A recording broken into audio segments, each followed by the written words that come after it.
After the war, Murray came to New York and eventually settled in California. He fell in love and married his lovely wife, Janet. He created a new life, becoming an integral part of the family business, Marcus Hardware. Concurrently, he built a large real estate portfolio. But by far his proudest accomplishment is the creation of his beautiful family. Murray's story is one of inspiration during a time of desperation. It's the resilience of the human spirit, never losing hope and actively fighting evil. For those of you who know Murray, you have noticed his sharp sense of humor, how much he loves people, and felt his kindness. So it is my pleasure at this time to give you Murray.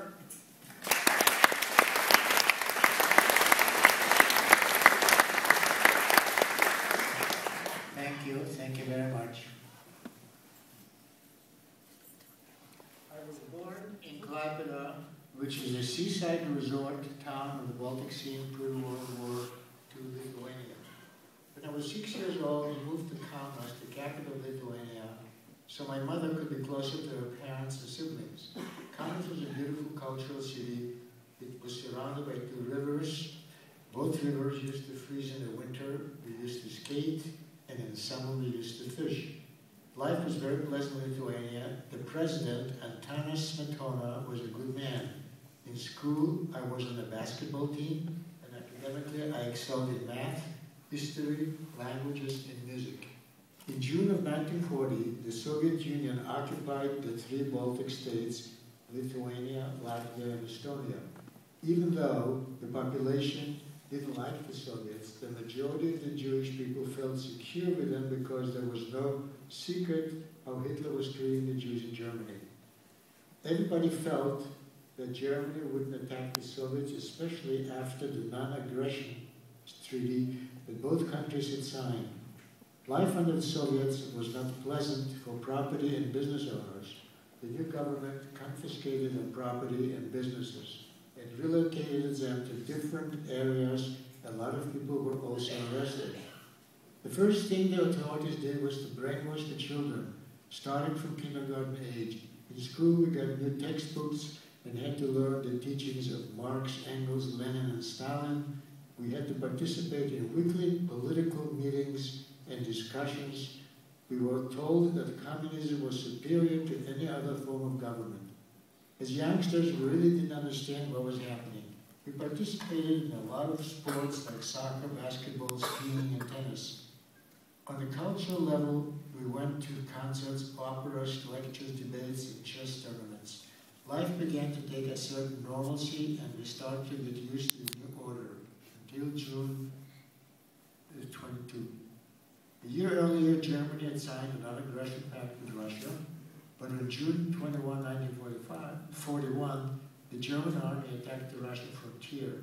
At first, everyone thought that the Red Army would crush the Germans, but after invading Lithuania, in a few days, the Soviet army retreated and continued to retreat farther into their motherland. At the time, many Jews were also fleeing to Russia, but very few were let in. Some of them were Russian soldiers defending the western border. But even they, when they tried to retreat with their army, were told to fight and hold back the Nazi assault. I was 15 and my brother was 11 and a half years old. We knew the Nazis were antagonistic to the Jewish people even more than the Russians were. When the Germans came and occupied Lithuania, they made many decrees placing severe restrictions against the Jewish population and taking most of the basic privileges away. In the first week after the invasion, Lithuanian collaborators began rounding up Jews on the streets and taking them to be executed outside our towns in Nightford, which was an armament depot from World War I. A few days after Germans entered town, I was walking on the street near our house when suddenly I was approached by 4 Lithuanian collaborators with shotguns, who asked me what I was doing on the street. Fortunately, my Lithuanian was perfect. I said I was going to visit a friend, and they said, "You'd better watch out. There are Jews shooting at Lithuanians and German soldiers from the windows." I knew it was a lie because the Jews didn't have any guns.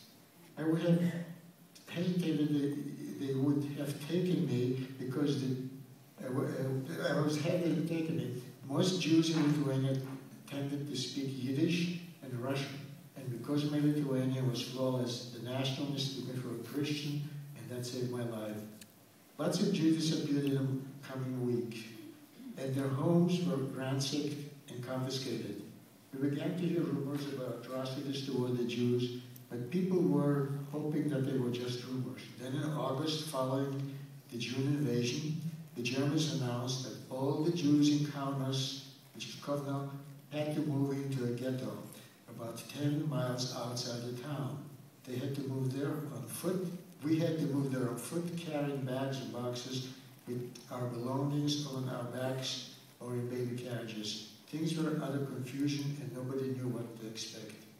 Once moved to the ghetto, which with as many of our belongings as possible, all the inhabitants of the ghetto were ordered to gather in a large field. While we were standing there, the Germans read the rules and regulations that we were required to obey. There was a small hospital in the ghetto when we arrived. While we were standing there in the field, the SS burned the whole hospital with everybody in it, doctors, nurses, and patients. I remember seeing the flames. We thought they had evacuated everyone, but we found out afterwards that everyone inside was burned alive, in total 80 people. The killings continued. In October, everyone in the ghetto was ordered to gather on a large field. Older people who could not walk were separated from us to be taken to a resort area. My grandparents, two uncles, and their families were in that group. We never saw them again. They were taken to a military fort about 10 miles from the ghetto and shot. Ultimately, over 80,000 Jews were shot at that fort in Kaunas. My father, mother, and younger brother, and I were left behind to work with the remainder of the ghetto population, which was divided into groups and worked under the strict supervision of German army guards on construction of the airport, munitions factories, and fortifications. During that time, many people disappeared. Periodically, Nazi soldiers and the Ukrainian SS would come and raid the ghetto, dragging people and taking them to be shot. Babies and young children were often hidden under beds by their mothers. The children were found to be picked up with a long stick with a rounded end by the little neck, dumped on a truck, and then murdered. I knew there was an underground working out of the ghetto with contacts in the forest. I became involved with some young people who had contacts with the underground. The following year, in 1942, I was smuggled out of the ghetto through a hidden hole in the fence. With my friends, I looked up with some of the people who had escaped from the ghetto previously and contacted Russian soldiers who had not been taken prisoner and who were the nucleus of the underground in the Lithuanian forest. The Russians had their own guns. They told us if we wanted guns, we had to capture Nazi soldiers and take their guns away from them. I spent 2 years working with the underground in various sabotage and derailing supply trains, blowing up bridges, and gathering intelligence as I spoke perfect German, Russian, and Lithuanian, which was transmitted to the Soviet army. During this 2-year period, I returned to the ghetto several times to visit my family. A mission in itself was very dangerous. My brother was only 12 and a half, too young to join the underground. In January of 1944, at the age of 17, I was involved in a mission to blow up a Nazi ammunition and supply train that was on the way to the front lines. There were 7 of us. We got there very early. It was still dark, snowing. We laid our dynamite on the ground and on the tracks and didn't have to camouflage it as it was snowing. The first explosion was the locomotive, but it kept moving and dragging the rest of the cars as they exploded like a chain reaction. We were successful in destroying the train, but there were 5 German soldiers in the last car who jumped off and started shooting at us.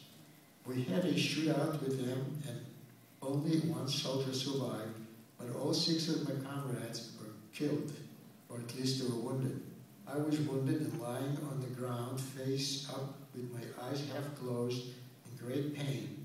My rifle 3 feet away from me, but I had my revolver in